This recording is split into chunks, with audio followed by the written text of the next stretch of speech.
Firman Tuhan Harian. Berapa banyak adat istiadat keagamaan yang engkau amati?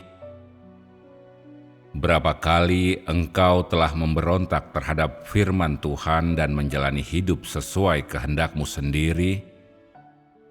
Berapa kali engkau telah melakukan firman Tuhan karena engkau sungguh peka akan bebannya dan berusaha memenuhi keinginannya? Pahami firman Tuhan dan terapkanlah itu dalam tindakanmu. Berprinsiplah dalam tindakan dan perbuatanmu.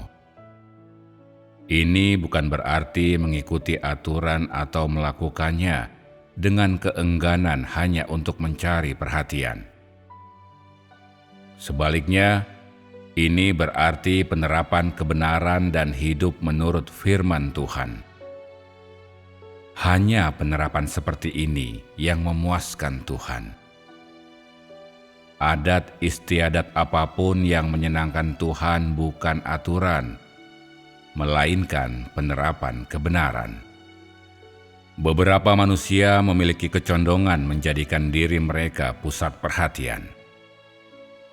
Di hadapan saudara-saudari mereka berkata mereka berutang kepada Tuhan.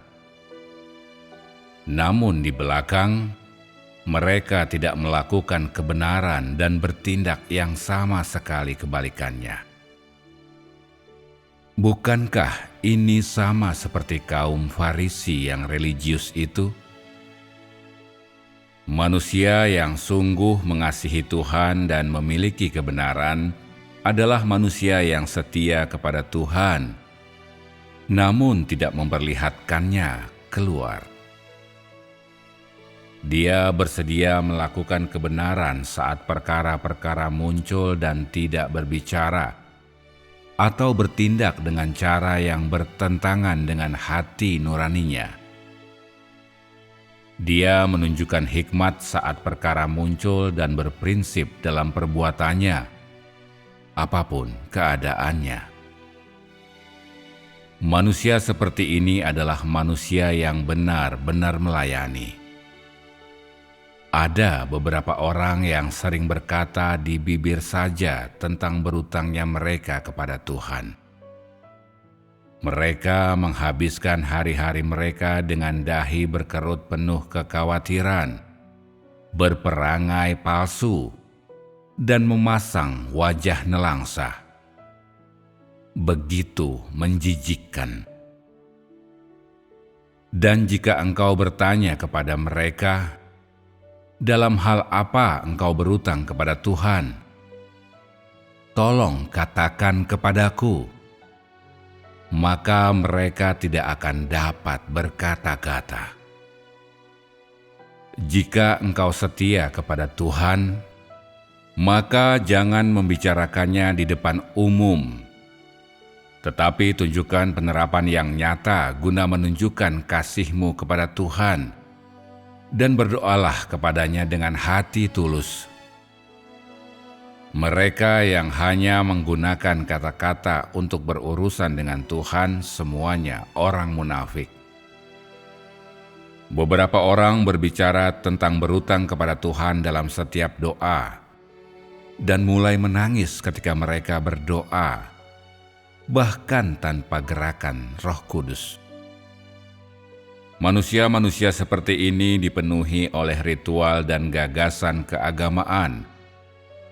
Mereka hidup seturut ritual dan gagasan tersebut, selalu percaya bahwa tindakan tersebut menyenangkan Tuhan, dan bahwa kesalehan yang dangkal atau air mata yang penuh duka adalah sesuatu yang disukai oleh Tuhan. Kebaikan apa yang dapat muncul dari tindakan konyol tersebut? Guna menunjukkan kerendahan hati mereka, beberapa orang menampilkan sikap lemah lembut yang dibuat-buat saat berbicara di hadapan orang lain.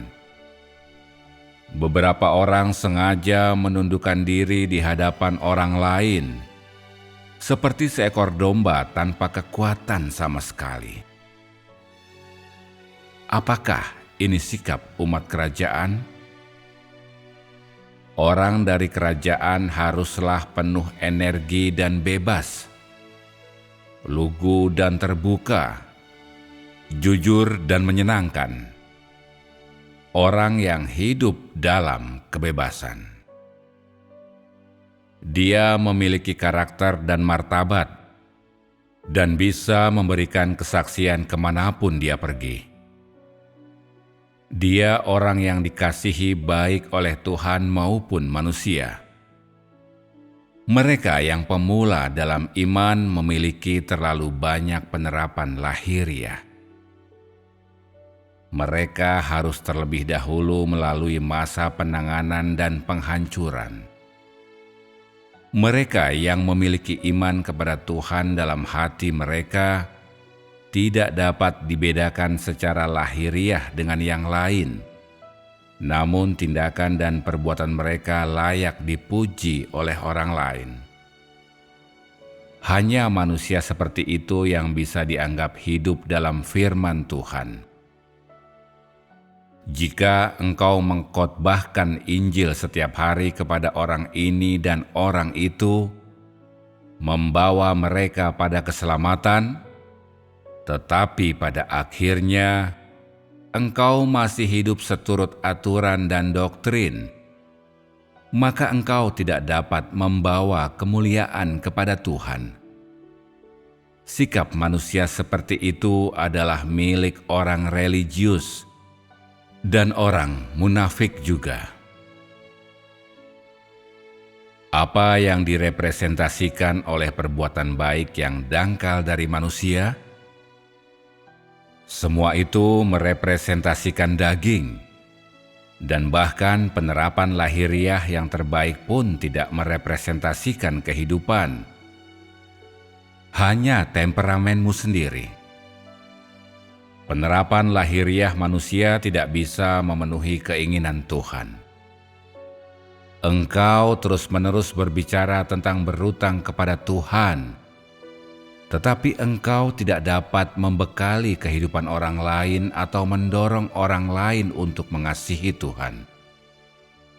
Apakah engkau percaya bahwa tindakan semacam itu akan memuaskan Tuhan? Engkau percaya bahwa ini adalah keinginan hati Tuhan, bahwa ini adalah berasal dari Roh, namun sebenarnya ini konyol.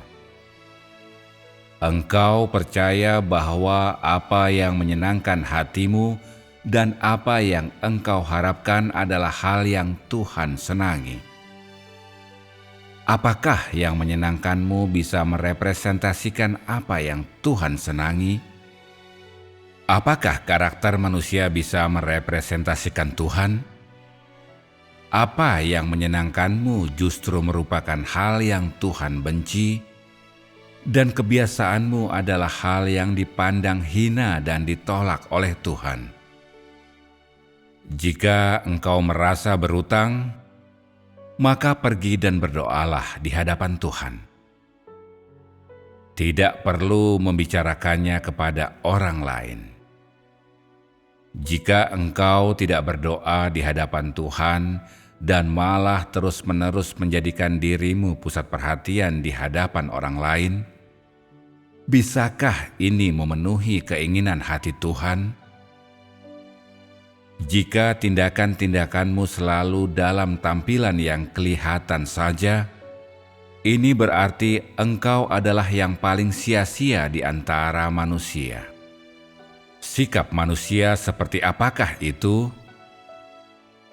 Dia yang hanya memiliki perbuatan baik di permukaan namun tidak ada kenyataannya. Manusia seperti itu adalah kaum Farisi dan orang agamawi yang munafik. Jika engkau semua tidak berhenti melakukan penerapan lahiriah dan tidak bisa membuat perubahan, maka unsur kemunafikan dalam diri engkau semua akan tumbuh lebih banyak lagi. Semakin besar unsur kemunafikan, semakin besar pula perlawanan terhadap Tuhan. Dan pada akhirnya, sikap manusia seperti itu tentu akan disingkirkan.